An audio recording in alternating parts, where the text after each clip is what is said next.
لا إله إلا الله.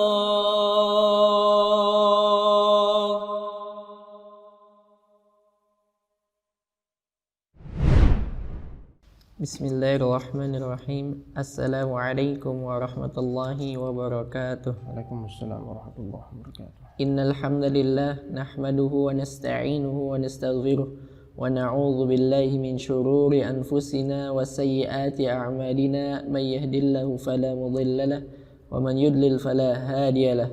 Ashhadu an la ilaha illallah wahdahu la syarika lahu iqraran bihi wa tauhida wa ashhadu anna Muhammadan abduhu wa rasuluhu la nabiyya wa la rasula ba'dah. Allahumma salli wa sallim wa barik ala Muhammadin wa ala alihi wa sahbihi wa man tabi'ahum bi ihsanin ila yaumiddin, amma ba'du. Qala al-musannif rahimahullah Syekhul Islam Ibn Taymiyah Rahimahullahnya kapan, syekhnya kapan? Qala Syekhul Islam Ibn Taymiyah rahimahullah, wa bil jumlati fal kufru bi manzilati maradil qalbi wa ashaddu, wa mata kana al qalbu maridan lam yasih syai'un min al a'dha'i sihhatan mutlaqah. lam yasihha syai'un lam yasihha syai'un min al a'dha'i sihhatan mutlaqah. Wa innama as-salahu an la tashbaha maridal qalbi an la tushbiha maridal qalbi fi syai'in min umurihi wa in khufiya 'alaika maradun dhalikal udwi wa in khafiya 'alaika maradu dhalikal adwi wa in khafiya 'alaika maradu dhalikal adwi lakin yakfika anna fasad al-asli la budda an yu'athira fil far'. Wa man intabaha li hadha qad ya'lamu ba'd al-hikmati allati anzalaha Allah. Fa inna man fi qalbihi maradun yartabu fil amri bi nafsi al-mukhalafah li 'adam istibanatihi li fa'idatihi aw yatawahhamu anna hadha min jinsi amril muluki wa ru'as min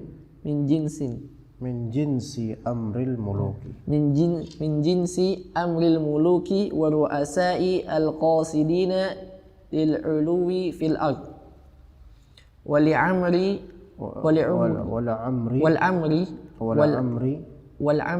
inna an-nubuwata ghayatul mulki alladhi yu'tihi Allahu man yasha'u wa yanzi'uhu mimman yasha'u walakin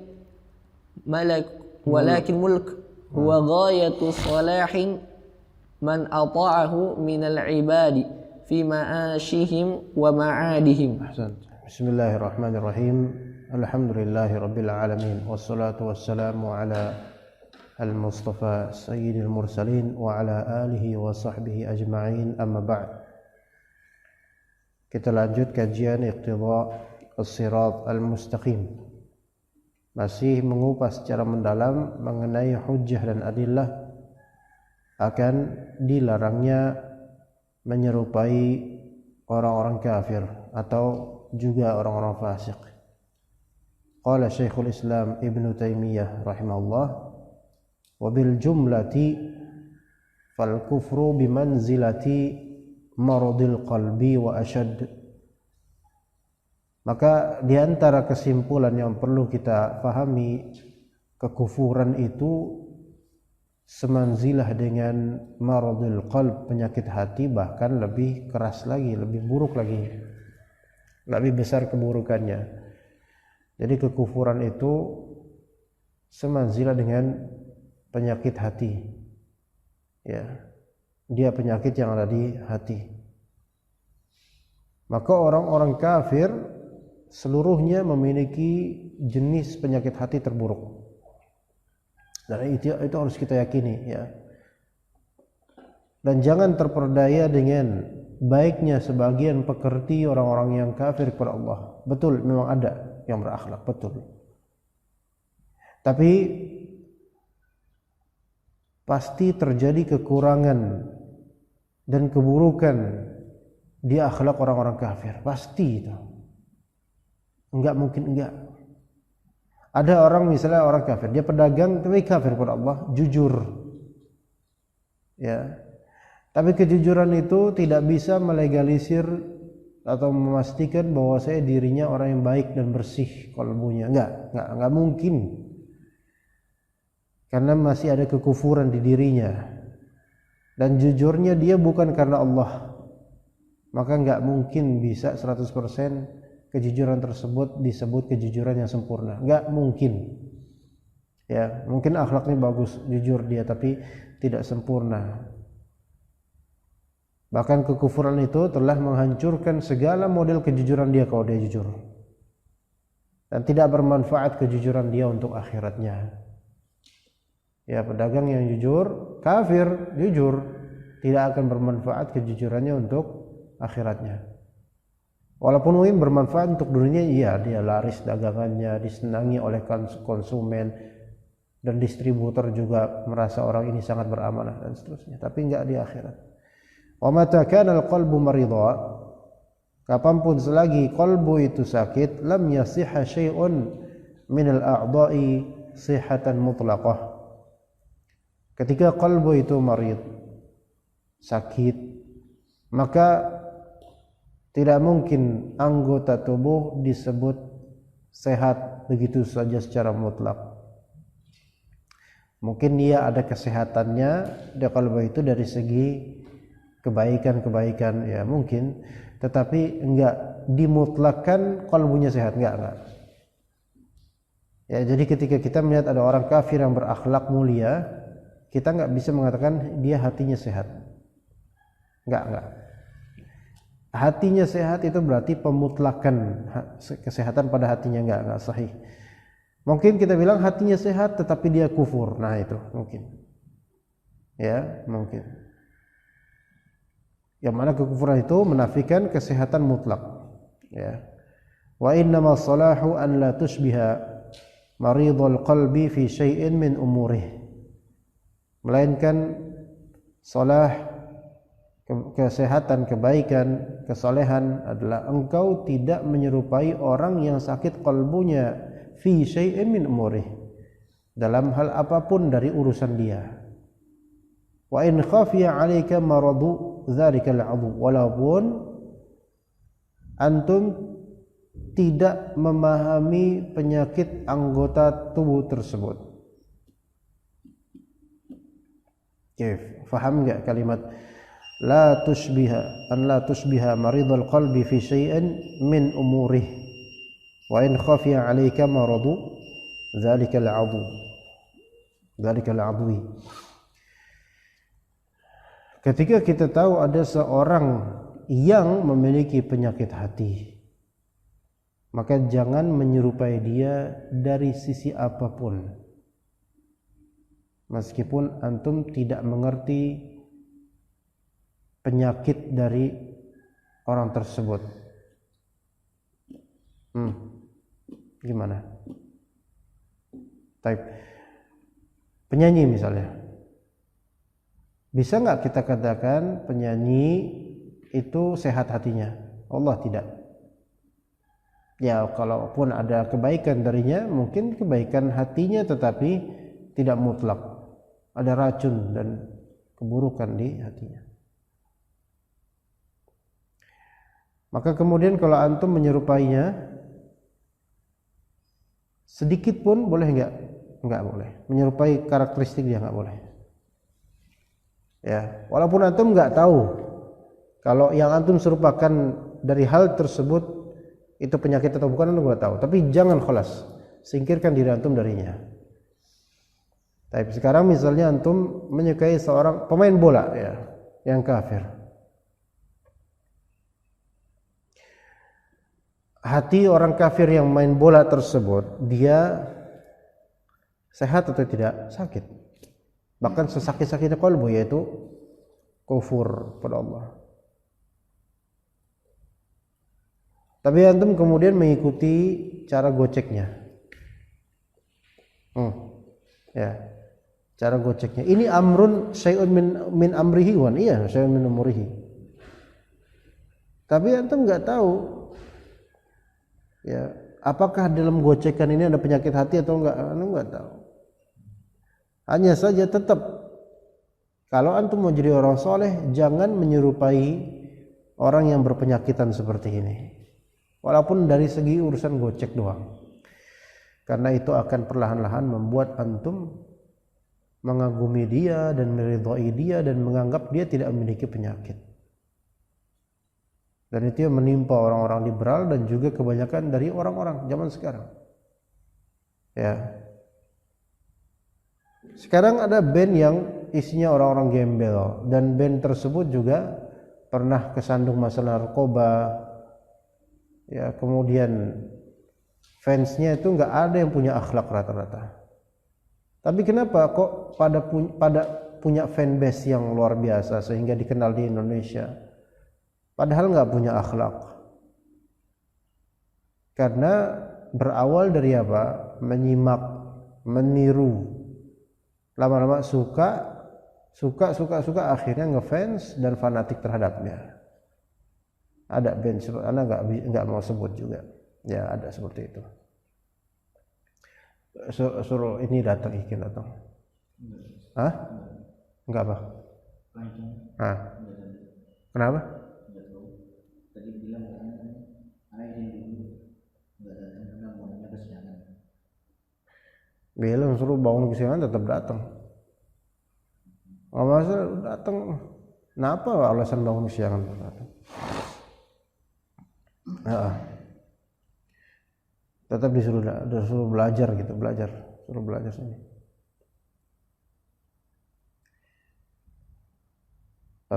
Kemudian di sini disebutkan oleh Syekhul Islam Ibnu Taimiyah, lakin yakfika anna fasad al-asli la budda an yu'athira fil fara'. Cukuplah pengetahuan antum secara mujmal aja bahwasanya fasadul asli, kerusakan asal itu pasti membekas ke cabangnya. Kerusakan akar pasti membekas ke cabangnya. Kerusakan qalbu pasti membekas ke amalan atau anggota tubuhnya. Ya kalau misalnya qalbunya dari segi fisik rusak, pasti membekas ke anggota tubuhnya. Mungkin membekas ke lidah, kelihatan penyakitnya, mungkin membekas ke matanya dan seterusnya. Kalau misalnya qalbu secara maknawi pasti membekas ke amalan dia atau tuturan kata dia. Iya. Sebagian ahli kesehatan itu mereka cukup ngeliat lidah udah tahu ini orang ada penyakit dalam apa enggak, ya enggak? Ya kan? Antum juruin aja gitu. Ya. Jangan di sini tapi tahu, ajib ya, kita orang awam, masya Allah. Dan kadang-kadang tahunya itu bukan global aja, tahu bagian mana tubuh antum yang sakit. Oh ini antum ada masalah di jantung misalnya. Kalau ngelewain dia kita lewain dia langsung mengidentifikasikan gitu. Baru dilewain loh, apalagi kalau yang lain, ya kan? Nah, lihat di situ. Kenapa? Karena itu al-asl kalau misalnya rusak itu pasti membekas di bagian yang cabangnya, mesti gitu. Nah, maka hati-hati dengan kita nih. Qalbu kita mungkin ada kerusakan dengan maksiat dan seterusnya. Maka jangan pernah nyangka kalau misalnya selamat begitu aja dan enggak kelihatan. Ya, ibaratnya antum misalnya pakai parfum ya kan? Antum misalnya dagang parfum sehari-hari Rafi'i, antum misalnya, antum gak bakal ngerasa kalau orang mencium aroma antum, enggak? Atau antum merokok yang banyak, ya kan? Antum ngerasa nggak kalau antum bawa rokok? Enggak kan? Enggak. Ya, anda nggak tahu, antum ngerasa akan tunggu kita ngerokok dulu baru bisa tahu hal ini gitu kan. Tapi yang namanya aroma seperti itu kita nggak ngerasa gitu loh. Karena hidung kita udah ada titik jenuhnya gitu. Nah, tapi orang lain sangat terasa. Kok bau ini sih, bau rokokan tuh. Ya belum tentu juga karena ngerokok belum tentu, mungkin dekat dengan perokok tadinya atau mungkin ya entah lain. Tapi kecium bagi orang gitu.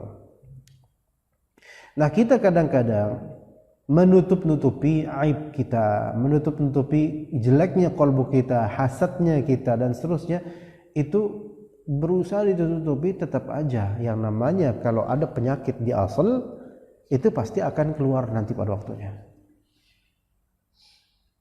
Akan ada nanti. Nah, begitu pula dengan masalah akidah atau yang disebut sebagian ulama dengan sebutan usuluddin. Seseorang ketika akidahnya menyimpang atau manhajnya menyimpang atau tadinya benar tetapi di kalbunya ada penyakit hasad misalnya, itu pada saatnya akan tercermin di fara' dari perbuatan atau fara' dari lisan dia. Begitu. Ini kaidah yang sangat bagus. Fasadul asli la budda an yu'athira fil fara'. Wa man intabaha li hadza qad ya'lamu ba'dul hikmati allati anzalaha Allah. Dan orang yang betul-betul memperhatikan ini, ya, betul-betul memperhatikan ini, maka dia akan tahu, ya, sebagian hikmah yang Allah Ta'ala turunkan dari segala keterjadian, bahkan terutama di amalan manusia.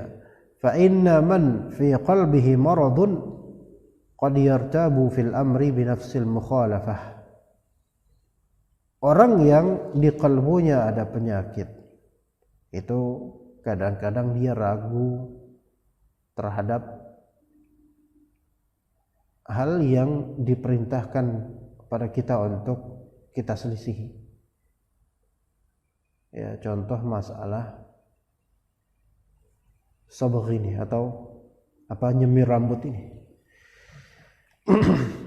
Ngapain sih pakai urusan kayak gitu ya. Dan ana yakin pun kalau bahkan di kalangan ahlu sunnah sendiri, kalangan salafi ini, kalau misalnya katakan jangan pakai baju bola orang barat, ana yakin akan ada aja yang ngapain sih ngurusin begituan. Faham maksud anda enggak? Baik. Ketika anda misalnya anda katakan, akhi antum hatta orang Jakarta, udahlah tinggalkan ngomong gua lulu antar anak pengajian. Ya, antum ngomong gua lulu enggak sama teman-teman? Enggak kan? Apalagi antum enggak cocok ngomong gua lu, kalau enggak cocok. Kalau itu cocoknya udah lemas, nah gitu baru. Ya. Nah, tapi kemudian akan apa? Dipertanyakan, aneh yakin ada pertanyaan. Orang bakal tasyadud banget gitu kan. Ekstremis banget gitu. Ya. Ngomong lu gua itu tidak sama dengan seperti ngomong aku kowe. Aku atau kowe.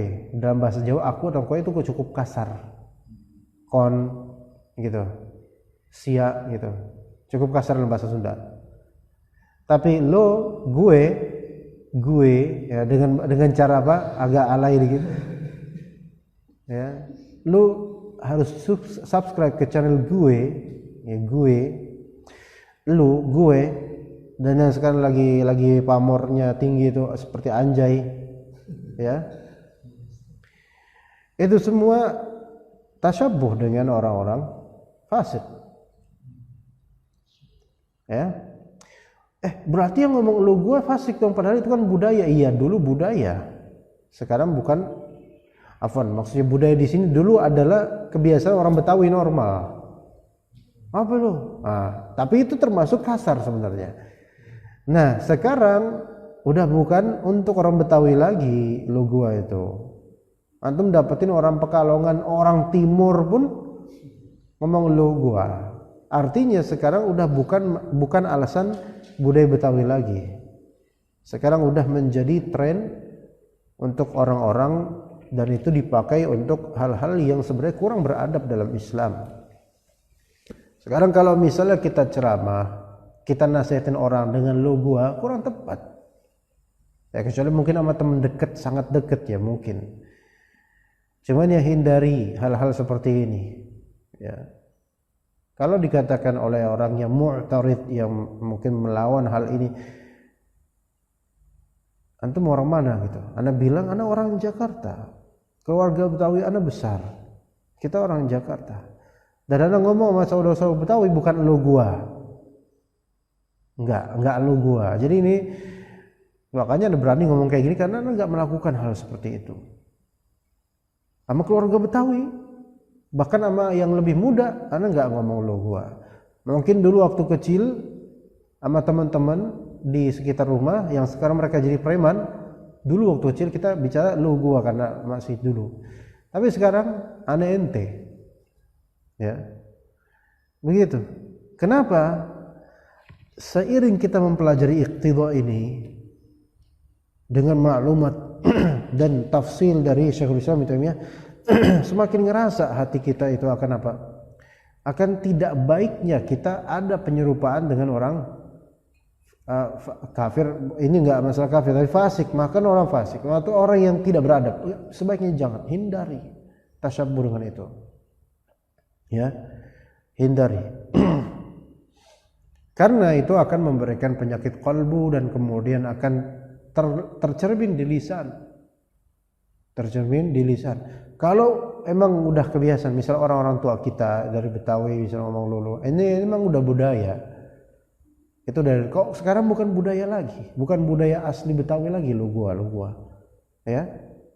Misalnya kita ngomong fangke itu orang, misal fangke, tahu fangke? Fangke itu halusan dari bangke. Kan di media sosial kan fangke. Ya, atau cakep banget anjir. Ya, yang masih pakai lu gua dalam bicara, kenapa enggak sekalian bertaklid juga pada jir, fangke, jerit dan seterusnya. Ya. Tapi kalau misalnya enggak, jir itu agak kasar. Lalu gue pun kasar kan? Kasar. Iya. Tapi kita lihat sebagian dari ikhwah salafiyin pengajian mereka, antar mereka masih lulu gua. Dan mereka itu yang ngomong lulu gua, alah kita salafi sekalipun. Itu belum tentu orang Jakarta. Berarti menunjukkan bukan Betawi-Betawian lagi sekarang. Kalau masih orang Betawi kemudian memang dia medok maklum. Tapi sekarang udah menjadi gaya hidup. Ketika itu lifestyle, lihat lifestyle siapa. Ustaz terkeras banget, apakah kita harus seperti Ustaz? Harus pakai baju koko dan antum enggak harus seperti Ustaz penampilannya, tapi antum tidak layak, kalau udah kenal sunnah tidak layak berperilaku seperti orang rendahan. Karena antum telah diberikan hidayah oleh Allah dalam masalah manhaj.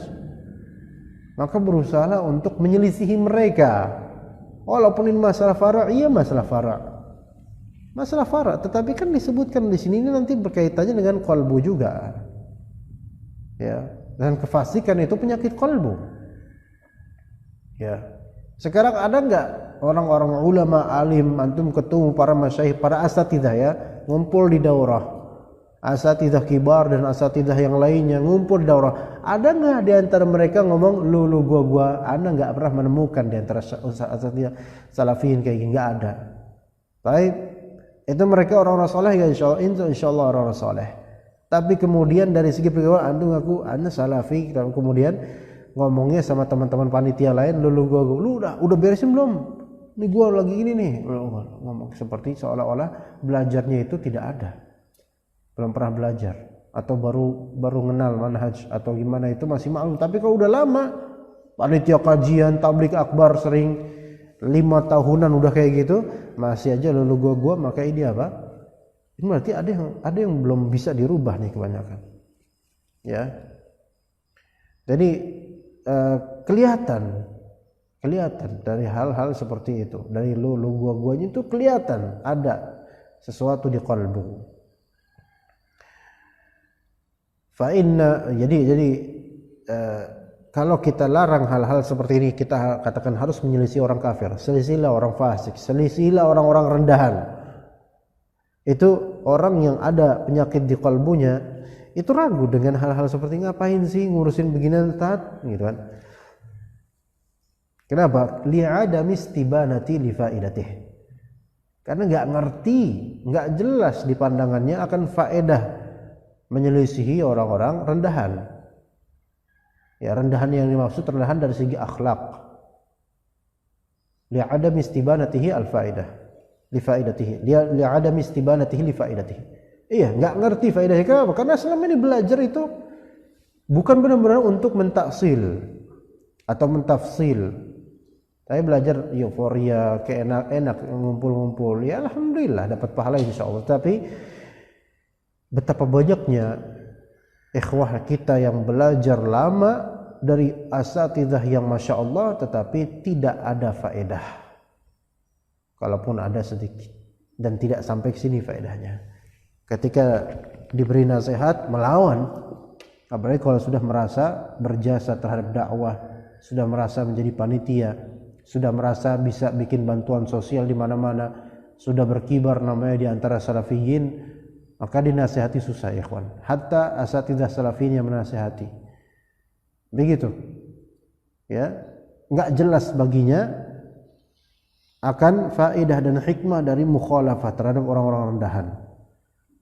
Au yatawahamu anna hadza min jinsi amril muluki war ru'asa'il qasidina lil 'uluwi fil ardh. Atau merasa bahwasanya larangan semacam ini perintah untuk menyelisih orang kafir dan orang fasik itu mengira bahwa ini cuman perintah seperti perintahnya para raja untuk menjajah suatu daerah atau untuk menguasai bumi semata supaya enggak ada yang serupa dengan musuh, supaya semua seragam dan bertaklid pada raja. Ta'ala Allah amma yasifun, ya, seolah-olah Allah itu zalim dan bersifat menjajah. Na'udzubillah, tidak. Allah dan Rasulnya menginginkan kita menyelisihi mereka itu justru demi keselamatan kita, bukan dalam Allah tidak butuh dengan amalan kita. Antum mau menyelisihi orang kafir atau tidak, justru antumlah yang akan menyesal atau tidak nanti, bukan Allah. Nah, dikiaskan dengannya kemudian juga ikhwan, ketika asatidzah mereka melarang hal-hal tertentu yang merupakan akhlak rendahan, ya, disuruh semuanya ngaji dengan benar, jangan banyak-banyak bikin pengajian, dalam artian jangan jadi panitia belajarnya jarang. Sebagian dari rekan panitia yang ditahdzir itu mereka apa? Mereka menyatakan, mengira bahwa ini kok kayak bos ya, ini kok kayak raja ya, ini itu seperti itu mindset, kepikiran seperti itu. Dikira ustaz-ustaz kita tuh pengen supaya semuanya harus ke di beliau, ke fulan, ke ustaz fulan. Enggak, bukan itu maksudnya. Maksudnya adalah ini ada penyimpangan dalam segi tarbiyah dan juga dari segi dakwah. Ada kesalahan. Ya, rekan-rekan panitia ini ada kesalahan. Nah, mereka ini rata-rata yang baru hijrah kemudian banyak menjadi kontributor di kajian-kajian sebagai panitia dan seterusnya. Terlepas dari jasa yang mungkin ada insyaallah, tetapi di sini kesalahan dalam belajar. Baru belajar langsung seperti itu. Dan ini banyak ikhwan, menjamur.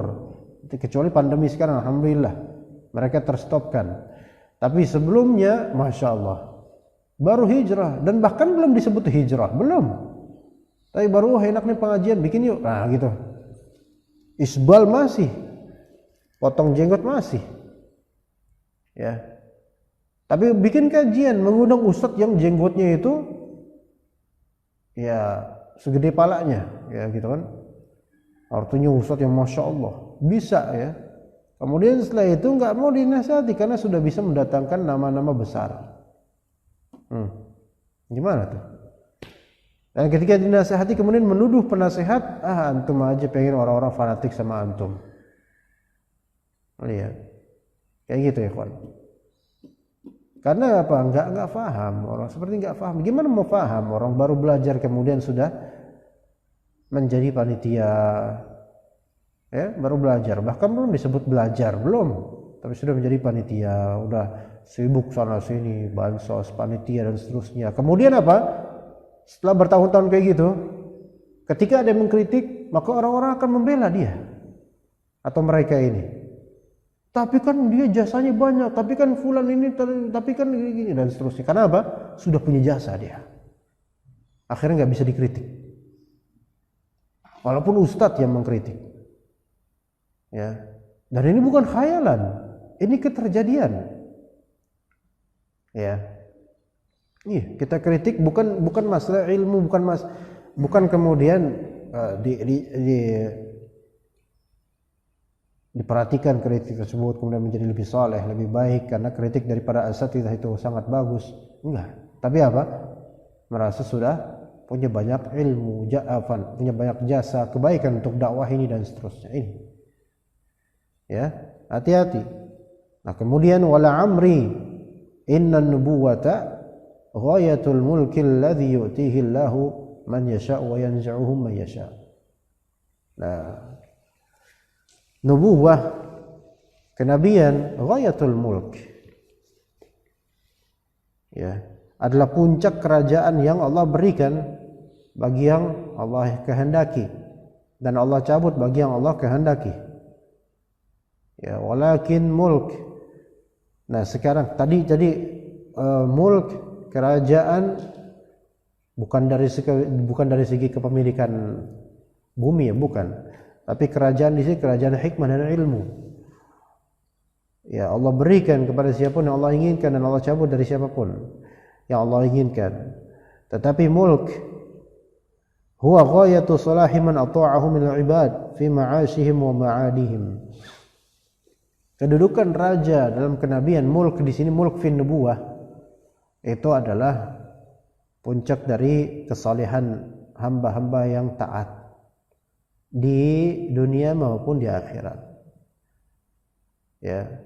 Jadi kita ini bagian dari kerajaan dari segi beragam sisi. Pertama, imma dari sisi kauniyah. Antum sampai jangkrik itu bagian dari kerajaan bukan? Kerajaan Allah. Dari segi apa? Kauniyah. Dan ada kerajaan dari segi syar'iyah. Dan itu terbatas untuk orang-orang beriman, dan kemudian lebih khusus lagi, eksklusif lagi untuk orang-orang yang taat pada Allah dan Rasulnya. Maka antum seperti apa? Bagian dari kerajaan kenabian Nabi kita Muhammad alaihi salatu wassalam. Tapi dengan syarat amalan, ya. Begitu. Selama ini kan yang namanya kerajaan, kita hanya dilukiskan dongeng-dongeng kerajaan fulan, kerajaan Walt Disney ya, apa kerajaan ini, kerajaan Aladin, kerajaan apa gitu kan. Ya, kemudian ada rakyatnya gitu kan, ada rajanya satu tua bentar lagi mati gitu kan. Kenapa orang-orang nggak berpikir bahwasanya seluruh detail dari segala yang ada di semesta ini adalah kerajaan, bagian dari kerajaan, makmur, dan juga yang memberi rezeki adalah Allah Rabbul Alamin. Itu dari segi kauniyah ya. Nah, kita menuju ke sekarang haqiqatul amr. Tafadhal, iqra. Ahsanallahu ilaikum ya Ustaz.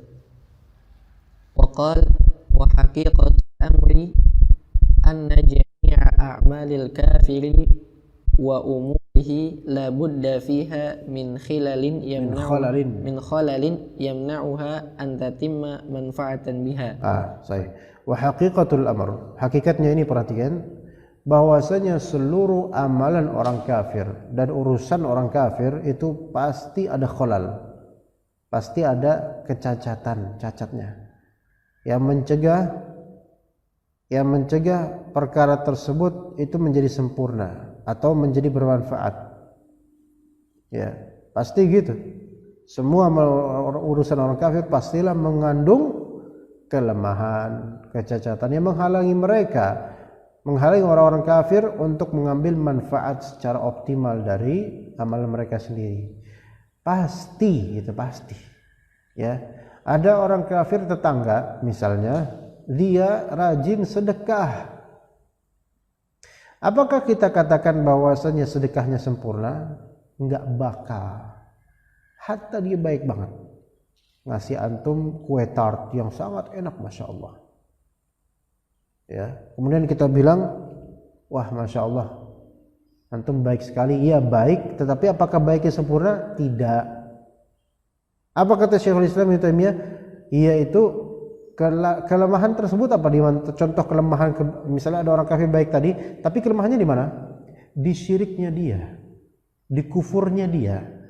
Dia tidak menjadikan amalan sedekah ini untuk akhirat, enggak kan?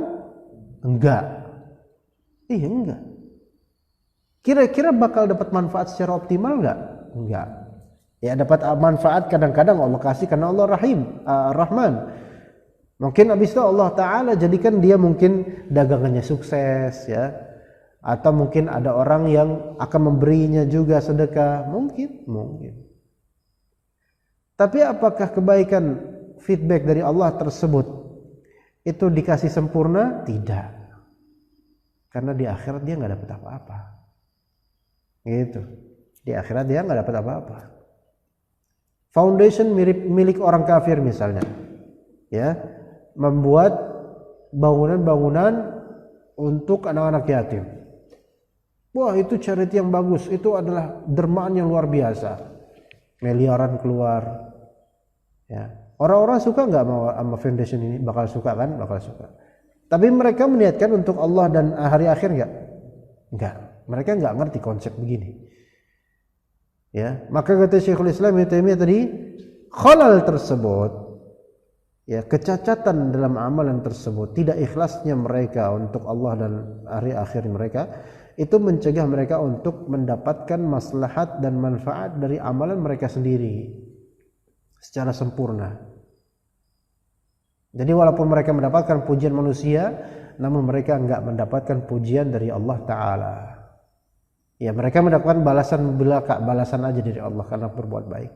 Tapi Allah enggak memuji orang-orang kafir sama sekali. Ya, begitu. Ya. Lihat Abu Thalib. Abu Thalib. Ada enggak di antara kita yang membackup dakwah salafiyah dengan sebegitunya seperti Abu Thalib? Enggak, belum bisa seperti Abu Thalib mungkin kita. Tapi dalam kondisi keimanan seperti ini, dengan izin Allah, alhamdulillah kita diberikan nikmat iman. Kita dalam posisi lebih baik enggak dari Abu Thalib sekarang? Lebih baik, alhamdulillah. Dari derajat kita mukmin. Abu Thalib kafir dan mati dalam atas kekufuran. Na'udzubillah min dzalik. Dengan jasa beliau terhadap Nabi kita alaihi salatu wassalam, dapat enggak manfaat di akhirat? Sama sekali tidak. Tapi Ustaz, ada manfaatnya Ustaz, backingan dakwahnya. Yaitu nerakanya enggak didalemin, maksudnya paling ringan. Itu disebut manfaat atau peringanan? Peringanan semata, dan peringanan itu pun enggak, tetap ngeri. Ya orang kebakar otaknya gimana enggak ringan, gimana enggak berat? Ya kan? Gitu. Jadi sebaik-baik pun apapun orang kafir, tetap ada khalal di amalan mereka, pasti gitu. Dan antum kalau bergaul dengan orang yang kufur kepada Allah, baik dari Kristen, Buddha, Hindu atau lainnya, pasti ngelihat antum khalal. Pasti ada ketidaksetujuan, apalagi antum udah belajar gini, ketidaksetujuan antum dimanapun banyak yakin. Sebaik apapun dia, ya sebaik apapun dia. Oleh karena itu kita dilarang untuk menjadikan orang kafir teman dekat atau sahabat. Nggak boleh, haram. Teman kenalan, kenal saja, tetanggaan nggak masalah. Tapi teman dekat yang saling merangkul, yang saling dekat, saling bercanda sering-sering, ini nggak boleh. Karena perlahan-lahan akan tersusupi di qalbu antum hilangnya perasaan ini. Hilangnya perasaan bahwasanya orang kafir ini pasti punya kecacatan dari segi amalan dan akidah pasti. Iya. Kecuali mungkin antum rangkul dalam tujuan dakwah supaya dia masuk Islam. Itu mungkin, tapi itu pun tidak dalam semua keadaan. Harus dipelajari lu, bisa nggak antum dakwah dia gitu loh. Ya. Jangan-jangan antum dakwah, antum dengan alasan dakwah antum ikut Natalan dia, ini ya antum yang kena dakwahnya dia malah jadinya. Kebalik, ya. Baik, coba dia lanjutkan. Wa qala walau farada salahu syai'in min umuri walau furida salahu syai'in min umuri at-tamami lasahaqqa bidzalika thawabil akhirati lasahaqqa bidzalika thawabal akhirah. لاستحق بذلك ثواب الآخرة ولكن كل أموره imma fasidatun wa imma naqisatun. Falhamdulillahi ala ni'matil islami allati hiya a'zamun ni'ami wa ummu kulli khairin kama yuhibbu rabbuna wa yarda. Baik. Lau furido, kalaupun misalnya, ya anggaplah furido, anggaplah, katakanlah furido, kalau misalnya ada di kitab-kitab artinya anggaplah, oke, katakanlah gitu. Lau furido, katakanlah misalnya salahu syai'in min umurihi 'ala tamam, misalnya memang ada bagusnya, benarnya urusan mereka secara sempurna. Misalnya ada orang kafir bersedekah, beramal, dan itu anggaplah misalnya apa, amalannya itu sangat sempurna dari dalam dan luar, dari hati dan jasad, sempurna banget. Maka kalau emang semua pasti lastahaqqa bidzalika thawabal akhirah, pasti orang kafir tersebut pasti akan berhak mendapatkan apa, ganjaran di akhirat, ya kan? Tapi kenyataannya gitu nggak, ikhwan? Hah? Enggak mungkin. Ada nggak orang kafir yang dengan foundationnya dia telah mendermakan ratusan juta? Ada nggak? Ada ya, ada aja. Orang kita lupa siapa. Tapi ada. Ya, kita bilang ini sedekah yang sempurna nggak? Hah? Sempurna bagi orang matre?